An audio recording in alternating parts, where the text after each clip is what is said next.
حضرت انس رضی اللہ تعالیٰ عنہ کی والدہ ماجدہ حضرت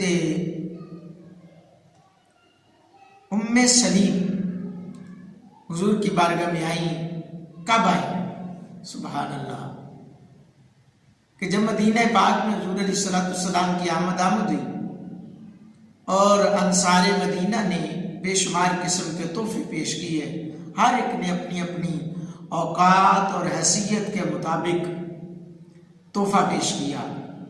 ام سلیم رضی اللہ تعالیٰ عنہ اس وقت جبکہ حضرت انس رضی اللہ تعالیٰ عنہ کی عمر 10 یا 8 سال کی تھی، تو آپ کی والدہ حضرت انس کو حضور کی بارگاہ میں پیش کرتی ہیں اور حاضر ہوتی ہیں، عرض کرتی ہیں یا رسول اللہ صلی اللہ علیہ وسلم، انصار کے مرد اور عورتوں نے آپ کو بے شمار قسم کے تحفے دیے ہیں، میرے پاس مال و دولت کا تحفہ تو نہیں ہے، میرے پاس دولت تو نہیں ہے، مال و دولت نہ دنیا نہ زر چاہیے، مل گئے مصطفیٰ اور کیا چاہیے. عرض کرنے لگے یا رسول اللہ میرے پاس مال و دولت تو نہیں ہے، لیکن میرے پاس ایک چھوٹا سا بچہ ہے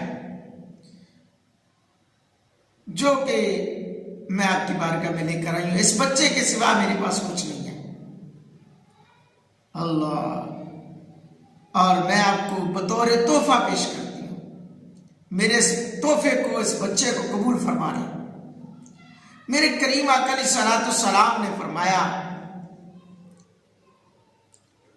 بھئی کیوں ایسی زحمت کر رہی ہو؟ عرض کی یا رسول اللہ یہ آپ کی خدمت کیا کرے گا. حضرت انس فرماتے ہیں کہ یعنی میں اس وقت 10 سال کا تھا جب حضور کی بارگاہ میں حاضر ہوا، یا 8 سال کا، تو میں نے 10 سال حضور کی خدمت کی. اس پورے عرصے میں کبھی بھی مجھے نبی پاک صلی اللہ علیہ وسلم نے نہ مارا، نہ گالی دی، نہ برا بھلا کہا.